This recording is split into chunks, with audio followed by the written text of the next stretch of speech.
Welcome to the Win, Make, Give podcast, season 2. Bum, bum, bum.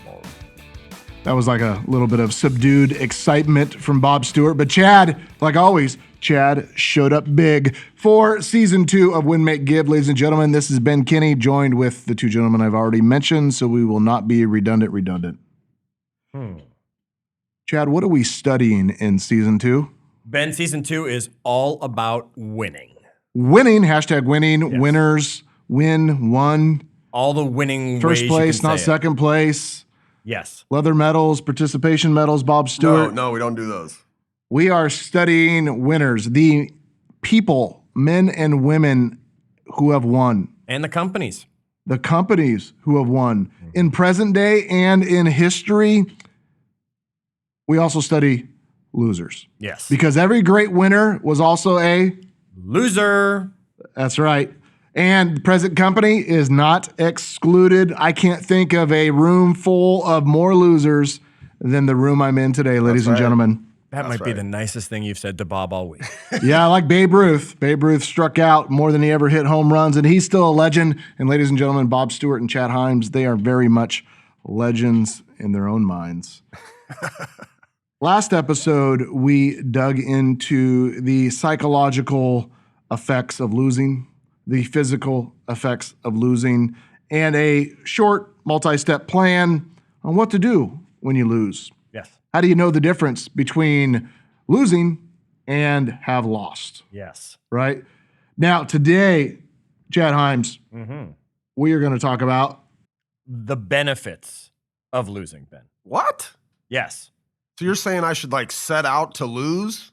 I'm not saying you Okay. should set out but to I might lose. one day. But as Ben even talked about in the last episode, when you lose, there are still ways to walk away from that successfully. So we're going to focus on some of those things right here and the lessons that come from losing. somebody said once, sometimes you're losing so slowly you think you're winning. Yeah. That was a very impactful statement. And I think about that a lot. And Bob Stewart, you and I have talked about that a lot Yeah. of you think you're winning, but you aren't paying attention and you're actually wake up one day and you aren't just losing, you've actually lost. That's sometimes I feel like I'm healthy and I wake up one day and my pants don't fit. Yeah. You know, a lot of that comes from a lack of accountability, right? A lack of accounting. We've had businesses, Ben, where we weren't tracking the right numbers or watching the right things. And like you said, you feel like you're going in every day and putting a bunch of work into that business and things are happening, but you look up later and you're like, oh my gosh, we've slowly been losing. Yeah. And in that process of losing, we have to, number one, learn something from it no matter what. And we have to decide when we quit and when we persevere, which reminds me of the song, You Gotta Know When to Hold 'Em. When to hold them, You gotta know when to fold 'em. when to fold them. Dave, can we walk away or run from this? Oh, well played, Bob We Stewart. should- Well we played. should You know, run, and Dave. Disney Plus will now have all the Muppet episodes where you can find Kenny singing on the train to the Muppets. That's where I remember the lyrics from the song too. So just a side note, go find that episode of The Muppet Show. If you're still listening and you haven't just canceled out of this podcast, we appreciate you. Thank you for sticking with us. Chad, we Yeah. are going to jump in to the lessons of losing. Yeah, you know, in the first one, Ben, it's a personal one really to me. I mean, everybody can learn from this, but losing lets us know why we want to win. What do you mean? Okay, so if I had a lot of clarity years ago in my life, I got to tell you, I amassed a whopping amount of debt, right? I mean, I was up to, forget my eyeballs. I was drowning in debt at one point in my life. And I always thought I was actually good with money. And that was only because I was good at making money. But I lost overall. I wasn't good at how to keep my money. I wasn't good how to manage my money. I wasn't good how to run my money. And Probably all weren't of that accounting for your money very or well. accounting for my money, any of it. I was horrible with it. And it forced me into a position of bankruptcy. I mean, I was living in your basement at one point. It was the best I could afford at that price. That's true, ladies and gentlemen. He did live in my basement. I did. And I had to file bankruptcy. It was so bad. And I mean, I thank you for all the lessons that came along with it, and I thank Nita for the lessons. She refused to marry me until it was over and done with on the bankruptcy, and that motivated me to get it done. But here's the thing. Losing like that let me know why I wanted to win, and I've been debt-free every day since. It reminds me of the 2008 economic real estate crisis, since we kind of came from the real estate industry. Yep. I woke up in 2010, like you, with a negative net worth and no money in my bank account, except for the amount of money that I had left to either pay my assistant's salary or my mortgage payment. Right. And you guys would know her as Jillian Snell, the host of the 15-point plan, along with Chad Hyams, which you guys should check out that podcast. By the way, just launched the other day. I had to make the tough decision. Do you pay salary? Do you pay your mortgage? But really what I was thinking, Bob Stewart, is what in the hell had I been doing working so hard for the last 10, 12 years, only to wake up and have nothing? Like I thought I was winning, and you wake up one day and you lost. And what I learned from that was never going to happen to me again. I'm not going to get myself into a position where finances, like my family, right, where it becomes a stressor or a problem. And I like this first one, Chad.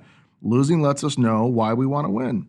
Losing puts us in positions that we may decide that we never want to get into again. Right. Another example would be, the guy that has a heart attack because they take poor care of their body, right? And he wakes up one day and they goes out and makes changes and ends up looking like Chad Hyams, a lean, mean, muscle rippling machine. Current Chad Hyams. Let's go back to the living in your basement Chad Hyams again. Not the previous medium husky Chad Hyams.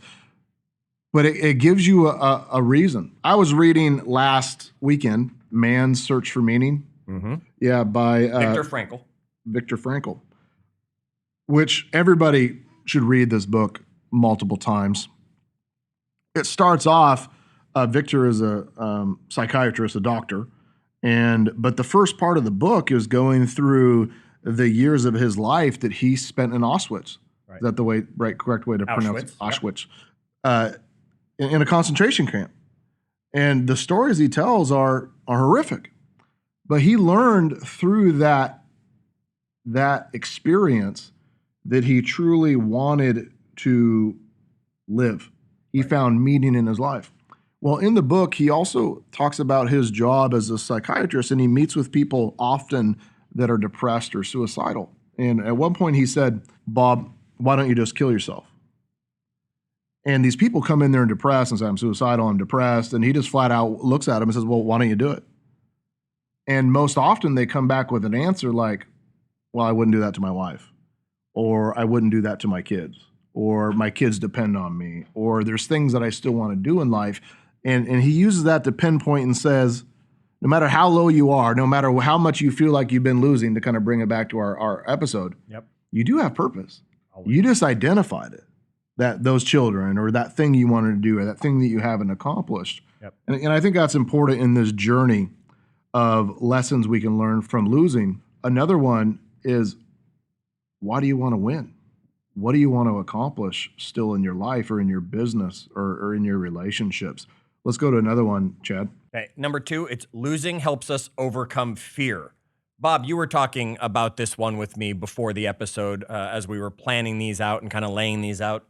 Talk to us a little bit about how losing helps us overcome fear. Well, a lot of times people aren't even going to play the game, right? Or get into that thing because they're worried about what the outcome's going to be. And I think the reality is anything we do, we're probably not going to do very well or the best we could the first time we do it. Right. But oftentimes just taking that first step is going to give us that realization that, look, if I lose, it didn't kill me, right? It didn't bankrupt me. It didn't, it didn't embarrass me to the point I couldn't show my face at the office again. Or it makes us realize that it's not that bad, right? And ultimately, out of that, we end up braver, right? Often we weren't even willing to play, but once we realize it's not going to kill us, then we're willing to get in the game and mix it up a lot more. I always think, Ben, of we do something in one of our businesses where we have people make 1,000 dials in a day.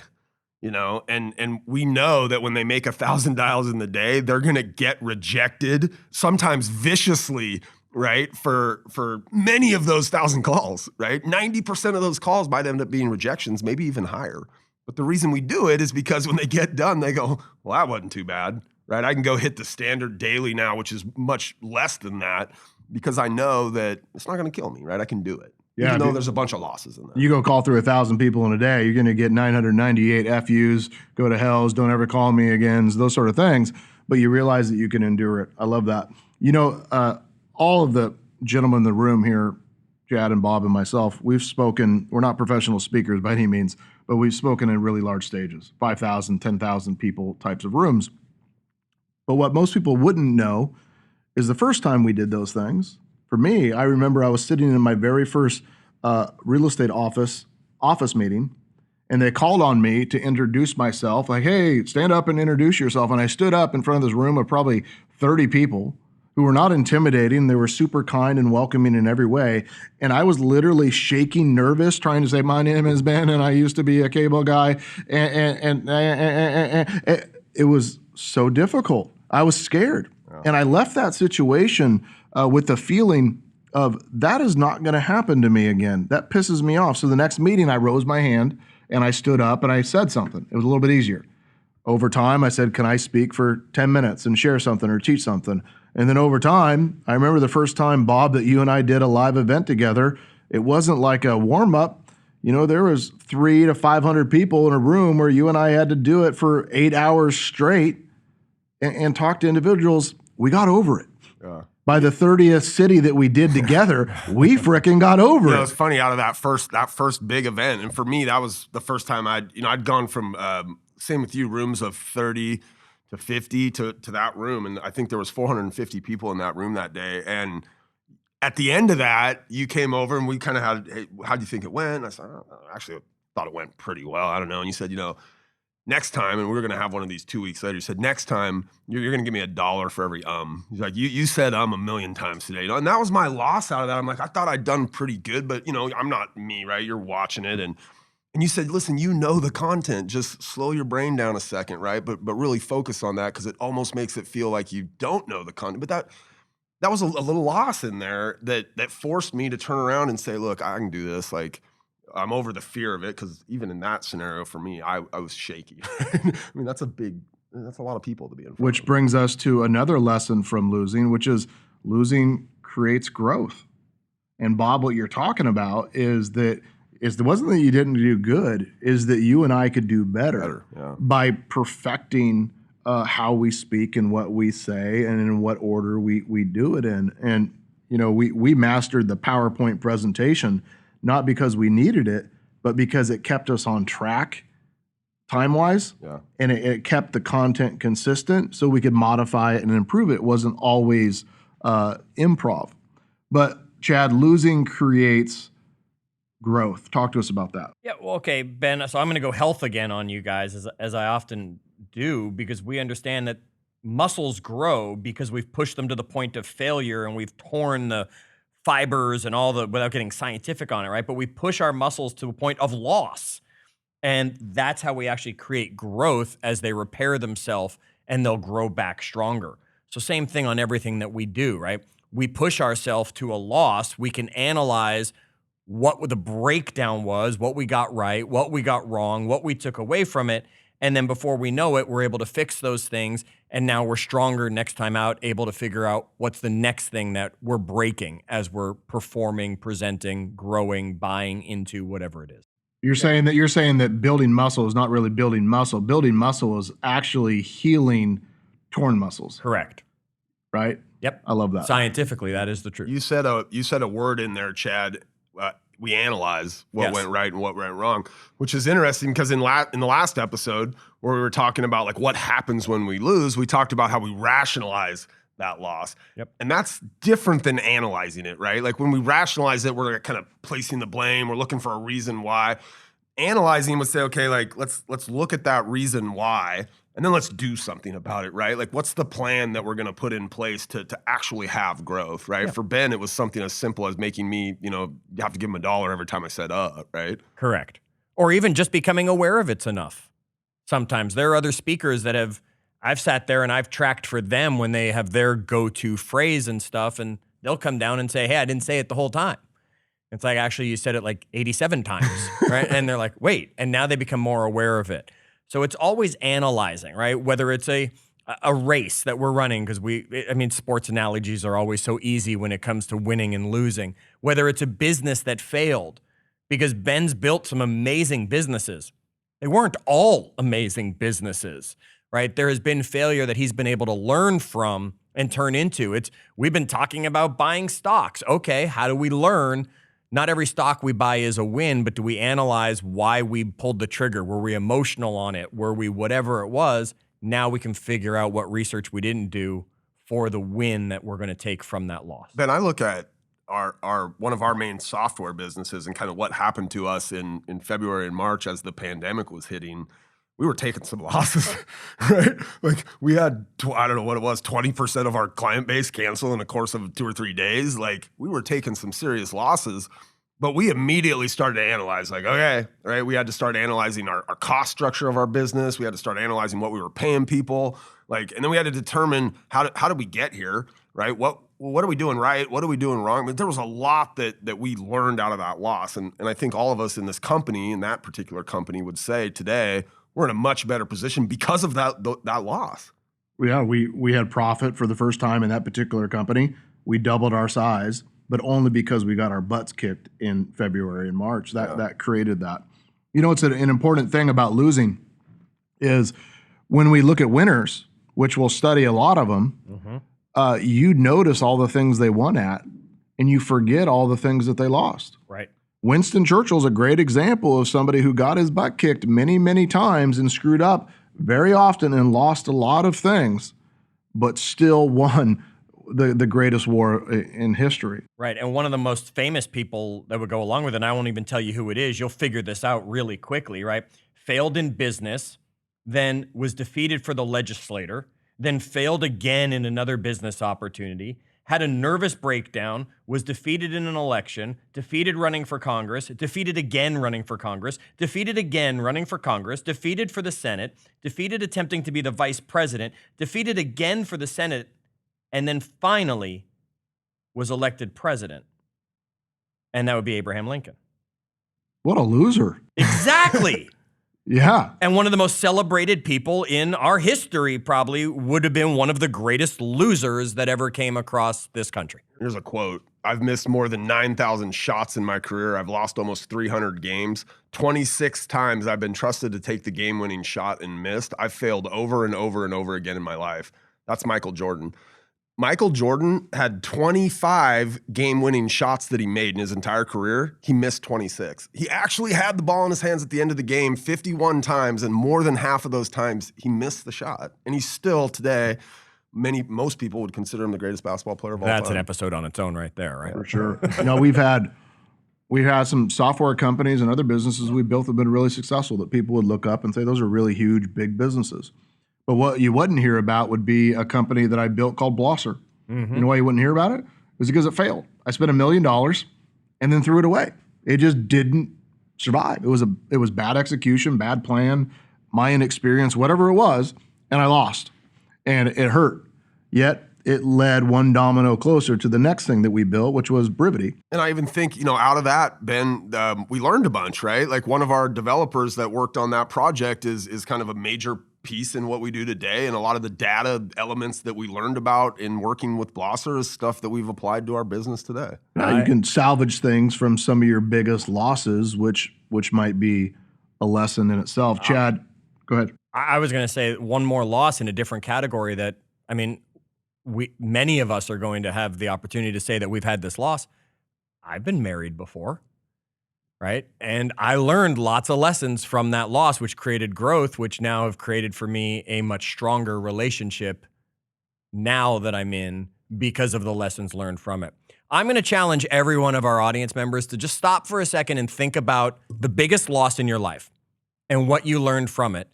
And we're going to be posting in our Facebook group, that's facebook.com/group/win-make-give, asking you to share with us the biggest loss so we can hear what came from it, because I want to know from all the people out there. Ben, the next one on our list is losing will teach us perseverance. And you said we're in a room of losers right now, and I got to tell you, I must be a huge loser because most of my victories come because people say to me, you just wouldn't give up, right? So we learn again and again the ability to recover from losing and just getting right back at it, right? Winning is dependent on being persistent and our willingness to persevere. Yeah, people think that getting knocked down is the bad part. No, that getting knocked down just happens in life. Not getting up is the bad piece of losing, isn't it? Get knocked down 7 times, just get up 8, right? Yeah, you have 2 options when you lose. Become somebody that lays there, right? And says, gosh, that didn't work out how as I planned. Or somebody that just gets back up, right? That's resilient, that is unbeatable. Reminds me of David Goggins, right? Or the young lady who lost her arm from Hamilton. Yeah, from a shark attack and went back to become a winning professional surfer. And they made a movie about her. Right? Go check out Soul Surfer if you want to hear her story a little bit more. It reminds me of Rocky, right? Rocky, I mean, we love it. Come on, let's just admit Rocky's one of the great movie characters. How many times that guy get knocked down? And he just kept getting back up. He wasn't a great boxer. He just had the heart and the perseverance to keep winning. Well, one of the things that I think losing gives us as a gift is it gives us humility. It teaches us to be humble, to have grace, to be empathetic, apologetic, all of those things. And the greatest leaders and the most inspirational people that I've ever met do not impress me. They empower me. They are out there and you see them, you're like, hey, if that dumb shit can do this, then I can do it. Hey, if that guy can get beat 10 times and he still got back up, I can go get beat a couple times and be okay. These humble examples of losing, right, empower others like us to keep trying. And that's really important. Yeah, nobody's perfect, right? So we got to understand that nobody's perfect, and we have to have that drive to improve ourselves. And that's what losing is going to do. It's going to keep us humble and make us keep learning, Ben. A lot of these lessons, you guys, I apply them to my kids. And I've already applied, I think in the last episode, I talked about my boys, but there's a certain element of, innocence in children, right? And so when my son Chase, and he's got a younger brother, right? He's 4. His younger brother Minnie is 3. Chase is not a very humble winner. He's like, he wants to let his brother know and everybody know that he won. And I'm working a lot with him because, with Candyland, right? And Carter will beat him sometimes. I'm trying to teach him, he's going to learn out of those losses humility, right? And I know this kid needs it because he likes to win and he wants the spotlight on him and stuff, but he's going to learn humility out of his losses growing up. And, and out of that will come grace, right? And even when he wins, he's going to be a graceful winner, right? And empathy. And this definitely keeps you humble. When we lose, it can actually strengthen our relationships. Yes. How does it do that? Well, if you remember in our last episode, we were talking about some of the physiological things that happen. Blood pressure will change, anxiety levels. Bob was mentioning your shoulders hunching. There are certain triggers that we actually put out that other people that are in our immediate, our sphere, our circle, they'll actually be attracted to protect us. It's just natural human instinct to protect us. So it actually will create stronger relationships with those people when we lose, because our body's basically putting out this whole message that I need to be protected right now, and those people will come surround us. Think about what happens when you've had a loss in business. Some people gloat about it. They were never part of that inner circle anyway. Some people run away because their world fell apart because they were just gambling on you. And then there are those people who will have your back 100% to pick you up and keep you moving. Think about when you're sick. Think about when you lose in a contest. Think about when you lose in a relationship, when you even lose a family member from your life. You see those people that are your support system that are just attracted to you to protect you, which then just strengthens those relationships. Yeah, for sure. Even when I lost my mom, the benefit of losing somebody so close to you like that is it strengthened the relationship that I have with my dad and my sister. Right. Because those are the only two people in my family that were still left. Right. There's always a gift from even losing something as important as a family member. Now, losing can make us better leaders, more valuable coaches, and more valuable mentors, but only in one of two scenarios. You see a lot of interviews, podcasts, videos, and people on stage that walk up there and say, hey, I went bankrupt, or I lost, or I screwed up my business. And it's like this sad sob story of how they screwed up. And they're probably going to go do it again. In order to learn and benefit from losing, after you lose, you got to go back and win. Mm-hmm. And the way you become a better mentor, leader, and coach is by taking your losses, turning them into wins, and then going out and sharing with people how you did it. You can't just be the guy or gal that travels around banging the rubber chicken on the stage saying, hey, I lost, I screwed up, I ruined everything. That's an interesting story, and we can be empathetic and sad for you. But what we really want is we want to see, how did you turn that around? How did you become somebody who learned from those losses, from all the things that we just covered, Chad, and now you're a winner? Yeah, and you did a great job being a great mentor to me as I went through those situations, because you were the one who said, good, now go win in all of the areas that you lost. Go fix your health, go fix your finances, go fix your relationships. I lost in a lot of areas, right? And then you said, now you can tell the story. Because now people will care about the fact that you lost to connect with you. Now you can be authentic about who you are, stuff that I used to always hide. I don't want to tell anybody that there was the failure. And then I was able to say, and here's what I've learned from it, and look at how I've been able to win because of these losses, that it's allowed me to have the opportunity to help other people avoid the same pitfalls. Yeah, people confuse entertainment with empowering people. Mm-hmm. Sometimes your story of being a loser is just entertainment, and we're either laughing at you or we're feeling sorry for you, and it's entertaining, but it's not empowering. It doesn't come back and say, hey, there's actually a real true benefit to learning from what you did and us not doing it ourselves. In fact, you guys went out and found a parable. Yeah, it's a great one. Which one do you want to go through that? All right, so here you go, Ben. And a lot of people may have heard this one before, and I just think it's a great parable. It's I hadn't, so You hadn't heard this that's one why before? we're sharing it. Okay, Yeah. all right. So it's about the ceramic teacher announced on opening day that he was dividing his class into two groups. Right? All of those on the left side of the studio, he said, would be graded solely on the quantity of the work they produced. And all of those on the right solely on quality. His procedure was simple. On the final day of class, he would bring in his scale from his bathroom and weigh the work of the quantity group. If they made 50 pounds of pots, they got an A. 40 pounds, they got a B, so on and so on.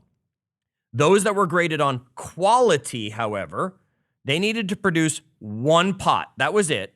It had to be perfect to get an A. Okay, grading time came, and a curious fact actually emerged. The works of the highest quality were all produced by the groups being graded for quantity. Right? It seems that while the quantity group was busily churning out piles of work, they learned from their mistakes.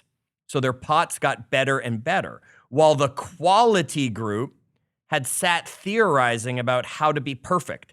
And in the end, they had little more to show for their efforts than theories and a pile of clay. Right? Lose a lot, Ben. You end up winning. You know, one of the things in our business is, Bob Stewart, that I think really stands out is the quality of our people. We have built a team of winners around the U.S., Canada, Costa Rica, the U.K., the Philippines, some of the best, smartest, and hardest working people out there. And I get asked all the time, like, how do you find so much talent? Well, I hired a whole bunch of turds. Like, I had to sort through a whole pile of turds where I screwed up in order to find the diamonds that we have today. But most people just want to hire the diamonds. Yes. And sometimes you gotta flip over a couple turds first. There is value in failing quickly. I read something the other day that said, don't spend a couple years doing something that you could go learn or get accomplished in the next 60 to 90 days. Right? Go fail really fast. Yeah. Go screw up quickly. Do it responsibly so you don't ruin lives or don't ruin businesses or ruin your finances, but screw up a little bit faster.